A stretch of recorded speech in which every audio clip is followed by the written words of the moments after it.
أما بعد أيها الأخوة الكرام الآباء والأمهات والأساتذة الأجلاء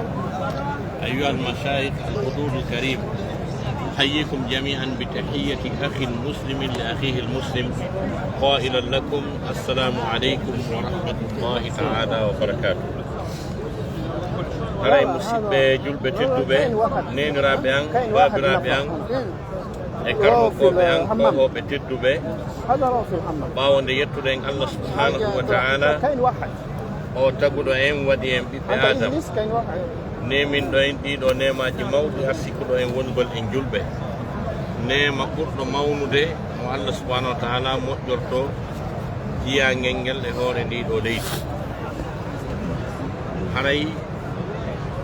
ko tawata nden yettore ɗon kañum kadi no riiwa lette ɗe yettugol jiyangel ngel jooma muɗum no riiwa lette e kanko Allah subhanahu wa ta'ala e dow jiyangel ngel ɗum ko mapini en ɗo gon fof warden ko umra ɗo ɗi tawafuji ɗi wonde wadde sadakaji ɗi wadde fo muɗum ko piipiji ɗiɗi daɗugol lette Allah ɗen e natugol aljanna makko daɗugol noon lette ɗen ino asira aljanna son tigi daɗi lette ɗen tun haray o asiranama aljanna قد وسي الله سبحانه وتعالى دالي ومن تق السيئات يومئذ فقد رحمته كلام دندنا لتدك دنيان هراي ايور مامم سي ارام درنgal haray mo kala ka dari do ka darngal do haray koy nangal o dari koy nangal o woni si arama darngal haray ko jahannama fukkita jahannama ko mo yilti ke jahannama si haale fi aljanna ko dum Allah dari فمن زحزح عن النار وأدخل الجنة فقد فاز كلا دندا دو نادي ko yita andi ka kay ton fokki tirano ko si ton rati si wi haale fiida kala danda do nade ko yite o nada aljanna man zuhziha anin nari wa udkhila aljannata faqad faz kala danda do yite ngen o nada aljanna haray bi maana o malama ko honnun noon no woodi goɗɗum ko tata piiji ɗiɗi bet se waɗi ɗin ɗon haray ko wiyete lette kon hakkude men e Allah haray lanni ko wiyete lette kon haray hakkude men e Allah haray lanni o lettata en honɗum wonɗum ko yettugol Allah subhanahu wa taala yettugol nemaji makko ɗin hara dullanali mo andita moƴƴereji ɗi Allah woni ɗum waɗandi ɗin moƴƴere ɓurne mawnude ko Allah waɗanma ko tagugol ma taw par ce que ko ɓayi a wodama si wiɗa aɗa faala ɓeygu ma aɗa faala oto ma ɗum ɗa faala goɗɗum ɓe arali ga ɓen ɓe tagaka ɓen ɓen gonɗum faala hay ɓe arali ko ɗum waɗi si oɗo qissa arɗo ka suratul kahf o neɗɗo mo Allah okki jardin okki piiji ɗin fof e jardin on ɗo yo natuka jardin o yetta Allah tawi ko yo bew ɗon andi ɗe mari ɓe yimɓe wiyoɓe sino tampi ko an min mbiɗo mari komi ñaama ha maaya yontigi ɗaɓɓu ɓeyda seeɗa par ce que ko yeeso toon ɓuri juutude so tawi ko ha o maaya o mari ko ñaama yo ɗaɓɓu kadi par ce que si o wurnintinnama ɗon o maytata hande kadi tawi noon ko ha ɗon kanko o mari ko ñaama ara yo wakkilo kadi donc tawi noon ko sifa on neɗɗo mo andanɗa hoorema ɓay o bewi ha gasi o mantike e dow jawle ɗe o okkaɗe goɗo ɗimmojo makko on ɓay noddimo no waajademo o wolali fi jardin o wolali fi otoje o wolali fi pale ko o wuuli fof nema ko Allah tagi makko akafar wa qala lahu sahibuhu wa huwa yuhawiruhu akafarta billadhi khalaqaka min turabin thumma min nutfatin thumma sawwaka rajula an asusay a waway yeddude on taguɗoma immorde e leydi mbuko leydi hooti o moƴƴinma o taguma immorde bimana e toɓɓere maniyo no aya on ardiri noon yewti kala andi ayaje qur'ana ɗen telema sengo ka firgol ɗe ka tafsir kalimaje mbajji ongi no dolni ka tafsir yaltitay c'est à dire kalima kala e nder aya no mari mana kalima kala e nder aya no mari mana jonna exemple ji ɗiɗi taw no kalima on no kalimaji ɗin ardiri noon on tawi hiɗi mari mana si woppodiri toon no wawi bonnude mana o masalan annabi isa alayhi salam annabi isa ko wi qala inni abdullahi atani alkitaba wa ja'alani nabiyya wa ja'alani mubarakan aynama kunt wa awsani bis-salati waz-zakati ma dumtu hayya wa barran biwalidati wa lam yaj'alni jabbaran shaqiyya. O yi sadir ko aya on faami kono kalima kala no peesi e nder aya on no ardiri noon qala inni abdullahi kadi konngol abdullahi ngol ɗon kangol ari ɗon ko ɗon ngol duwa arde si ngol woppitino ɗon ngol moƴƴatano yeeso toon qala inni abdullahi min komi jiyaɗo Allah ko fi honɗum waɗi so adori ko jiyaɗo Allah Allah no andi so jandi ɓe wiyoyay ko Allah ma ko ɓiɗɗo Allah o faami komi wi kon kalima kala no peesi e nder mana aya o faami Allah no anduno si o janɗoyi ɓe wiyoyay ko ɓiɗɗo Allah ko ɗum so adori ko wikol ko jiyaɗo Allah ko maccuɗo Allah qala inni abdullah atani alkitaba kalimatu atani alkitaba kadi ko place makko on tigi noon o okkilan deftere nden wa ja'alani nabiyya ko tuma jannguɗa si wona annabi ka goɗɗo wadde annabi hara wawi tippa ko janngade joni noon si tawno ko annabi on adi ɗum ɗo harayno mana o yaltoye so simini ka tafsir kalima kala no feesi e nder aya o tafsir andugol mana qala inni abdullahi atani alkitaba wa ja'alani nabiyya joni si tawi goɗɗo hokkama deftere o jangi o woni annabajo est ce que haray moƴƴere jokkali mo wa ja'alani mubarakan aynama kuntu a jangi a faami fiqul islami on a faami sharia on hiɗa andi kala ko huwata e diina hiɗa andi ma'ana mum ko honno gerdete ta kono Allah yiɗiri noon tigi heɓa baraji ɗin barki ɓurɗum ɗon sikki kañum kadi joni hiɗa fallitude kadi yimɓe ɓen hentinna ɓe laawol gonga won ngol kadi kala ka arɗa si tawi hiɗa wondi e gandal ma ngal e faamu ma on siɗa angola ko faamu nabiya wa ja'alani mubarakan aynama kun joni noon ko tuma on tigi jangi ha kasi o faami si haale fi jawat wa awsani bi salat wa zaka ɗa wawi julde anda kon no julirte mbiɗa anndi ñawoje no zakka ittirte ka dammi ko jelu ka na'i ko jelu ka kanŋe ko jelu ka kaalisi ko jelu ɗa wawi wadde ɗum a janngali ko après ɗum ɗon fof gandal ngal fof si aroye noon dewal ngal wa awsani bi salati wa zakati ma dumtu hayyan donc wa barran bi walidati sinno piji fof si ari hannde kadi soye goɗɗo no jagga e mawɓe muɗum o anda bindi o anda waɗɗu ɗum ko honto suddi lakara simo andi ɗum haray ɗi mana o ɗigganay umma makko e ɓen makko so ɗum waɗi si wiwɗe wondema sen arti ka ayeje ɗa ka suratul kahf eɗen ɗon naɓi en to ka mariama a kafarta billadi halakaka min turabi ene an a waway suusude a suusa yeddugol on taguɗoma immorde e leydi ta ko e leydi o moƴƴimma c'est à dire si tawi ko ɓay o bew o naatu ka jardin o tawi ala ko ala to o andintinnimo a ko e leydi ko yimɓe yaɓata e muɗum woɓɓe jasa waɗa hurgo woɓɓe daro waɗa bara woɓɓe jasa ko loyru koye ɗum o moƴƴina tawi mo wawi bewde o bew akafarta billadi halakaka min turabin summa min nutfati e tawde kadi ka woni turabu ɗon o wopaali wonde kala ko woni haɗana ko aroyta yeeso ko ka woni mbuko leydi ɗon mo wawi wonde fello mo wawi wonde leggi mo wawi wonde ko woni o mo wawi wonde ko seeru mo wawi wonde ko woni o summa min nutfatin hooti e toɓɓere c'est à dire ɗum wiyete français une goutte ɗi mana ko toɓɓere Qur'an no heewi wiwde nutfa wiya toɓɓere ko gonga ko par ce que matériel wonowo mo no wawi wonde e nder toɓɓere ɗon kum guttu noon kum guttu ko ɗum ɗo wiyete e honno wiyete sperme joni noon goɗɗum hino e nder makko ko wiyete spermatozoïde c'est à dire guttum gotum pettoɓɓum gotum ko yahata 1 milliard ko wonatamo hino e nder mum bien sûr toɓɓum gokkunni ɗum toɓɓum ɗan ndiyam ommani ɗum gokkunni ko yahata 1 milliard ko wonatamo kanko hino e nder ɗum toɓɓum jonnon kun toɓɓum wiya ko noon ko liquide ko ndiyam jonnon kala ko taga kon fof ko memmini kon fof ɗuɗɗori koseru mum nagge ngen baalingin mbewa mban ñaariru ɗum bareru ɗum fof muɗum koye on liquide ɗon moƴƴina qur'ana wi allahu halaka kulla dabbatin min ma'in wa minhum man yamshi ala batnihi allah o nan ɗo woni ko tagi kala ko riɓata ko memminoto kon fof hakkude ñuugi ngin e mawba man e an e kala ko woni allah tagi ɗum immorde e ndiyam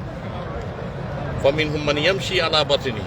hino e muɗum ko dasoto ɗum wiyete dans le langage scientifique ce sont les reptiles ɗi mana ko allah tagi ko dasoto kon bolle mum e ho pallarɗe sifan ɗum ɗon fof ko ɗum wiyete ko dogirta rennugo wa minhum man yamshi ala rijlayn noye mum ko yarata koyɗe ɗiɗi e sikka koynen tu yaari koyɗe ɗiɗi enen e monsieur Gerto e monsieur Doku koye programme goto télé masengo ka déplace gol gertogal ngal kañum kadi kono daroɗa noon ngal daroɗa dokuwal ngal kadi c'est la même chose noye mum ko yarata koyɗe ɗiɗi wa minhum man yamshi ala arbay woodi ko yarata koyɗe nayyi a andi ka wonɗa toɓɓere ɗon a wopaali ɗum ɗon fof o wi noon yawtuɗa e ɗin étape ji ɗon fof summa sawwaka rajula ote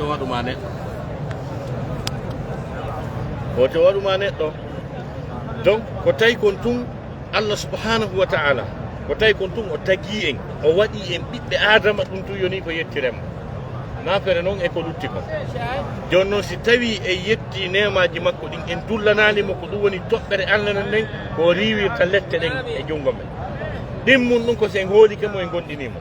en jaɓihimo woota kanko allah subahana taala ko goonga ɗi kala en yiyalimo ɗiɗo ɗiɗi sen waɗiɗi haray ko wiyete lette kon en gayndi enen e allah jentengura ma yafalu llahu bi adabikum in shakartum wa amantum siko qur'ana ni ga ma yafalu llahu bi adabikum in shakartum wa amantum o wi ko honɗum o lettirtaw honɗum allah lettirtaw si on yettima on gonɗini sen faami ɗon so yettima on gonɗini ana lette ala ka donc joni noon musidɓe julɓe tedduɓe hiɗen e ndu lewru sumaye tedduɗo enen ɗo hiɗen ko haram makka fewndo jemmare hino arde ɗo no wiye jemmare to nabi nde ɓattike nde hewti saabu hande ko 25 e konngol karamo koɓe buyi ɓurɓe ɗudda ɓen eɓe yaari ko jemma 26 no weddo 26 on faami ko ɗum ɓe yaari kono ko ɓuri sellude kon noon ko tabiti kon nelaɗo sallllahu alayhi wa alihi wa sahbihi wa sallam ɓe yiɗuno andingol sahaba ɓen ko honde tuma woni jemmanere to kadi ɓe yejjiti gaso ya nelaɗo yejjita hi o donali ko allah daali kon sa noppori o ka fala tansa illa ma sha allah o jannete hara yejjitata sina ko faala ya yejjitu ko yejjitugol nelaɗo sallah sallam ko honde tuma woni jemma on ko moƴƴere men kadi par ce que si andano ko o jemma ɗo muy kon ɗon visayno baraji ko heɓoto e ɗeya jemmaje jeenayyi komɓe memataɗe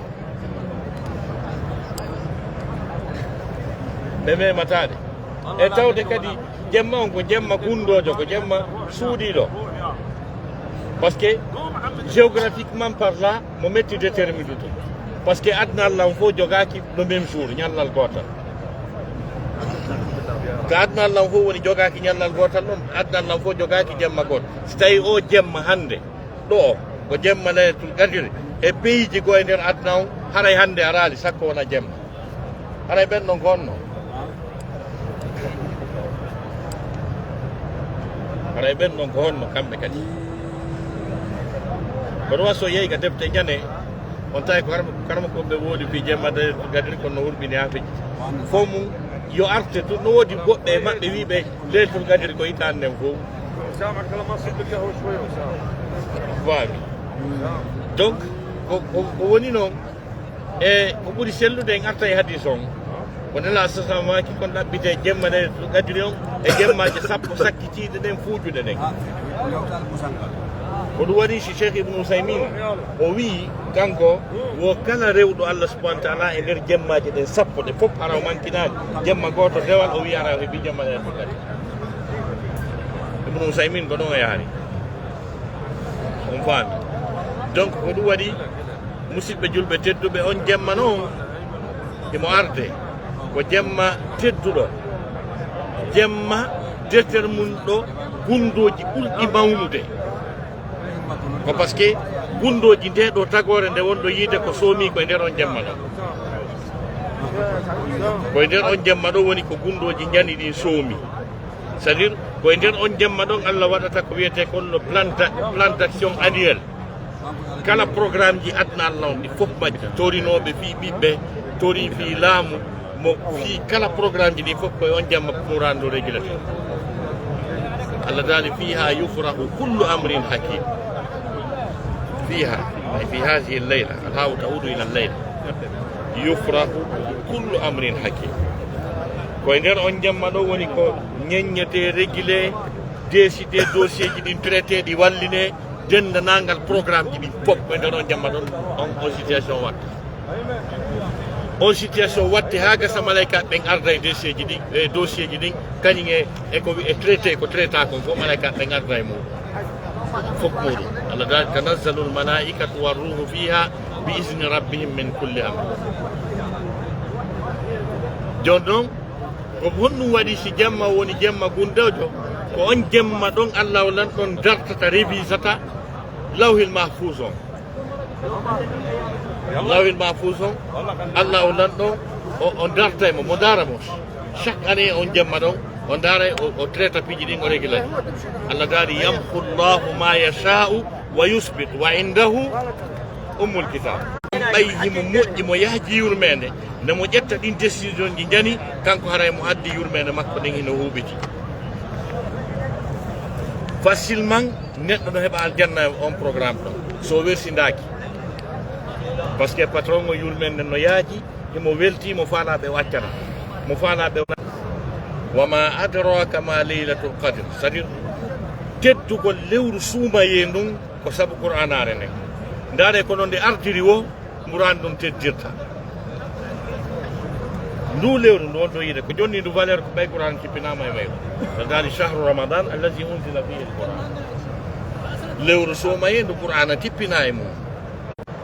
barki ndu lewru suumaye ko programme qur'anare ko wannon hay sanga kande ari ɗon e changement ko nde waɗani adna on kon hino mawni ko ɗum waɗi si aya o wi ka sot bagara chahru ramadan allazi unzila fi leññande tawi Allah ko wiyata ko hudal linnas ko fi hon ɗum nde wonani hudal linnas ko ɓay wonu o adna mo wonde yiide wonugol makko e jaam ko tanke adna on no huwodiri e o dow ka tanke yimɓe ɓen l'humanité yimɓe ɓen kuppidali relation e o dow ga hara hiɗen e jaam fowtande argol nelaɓe e ƴentinede annabi isa alayhi salam hakkude ɗon e argol nelaɗo wanno duuɓi temeɗɗe joyi e duuɓi capanɗe joyi woɓɓe wi duuɓi temeɗɗe jeego 6 siècle il n'y a pas eu prophète ni e programme dowga ari ha tawi hay ko ɓuri ƴoƴude guite ko jinna e hoore mum programme o satti ha maapini jinna anide e hoore mum jinna tigi jiɓi ko honno wuurirta ɗo saabu toñe ɓurtuɗe e probléme ji ha affaire o jinna go ka wurere jabbama ɗi arti ɗi wi he kuma affaire um men ka wowde yaade dowga toon kadi ko binani minen men yawon toon nde yitoɗande ngo tollutti koyngal ango ko tollutti donc ɗon kadi kupi programme on boni ɗum ko jinna woɗani ɗum hoore mum jinna wi wa anna kunna naqudu minha maqaida lissam faman yastami il ana yajid lahu shihaban rasad har meɗen toguidirayno dow ga dey kono joni to yahetake nani yawɗo to wo fotto e joolol yiite nama halkugol kala ko woni ka leydi o mula fof lanna ma hara o falama addude ko fewna ko neɓa yimɓe ɓen sengo makko adna on ɓurta oɗo conclusion jinna wi joni noon nelaɗo noon aroy qur'ana on noon tippi bay qur'ana on tippike change non don on few qur'ana on ardi e luwaji e droit e yurmende parce que ɓe yetta koye wonnama ko alkol alqur'ana o waɗi si luwaji e sariyaji waɗa haqqeji ɗi jondita yimɓe ɓe gacci warindirta et pourtant c'est ça parce que le Coran a été révélé au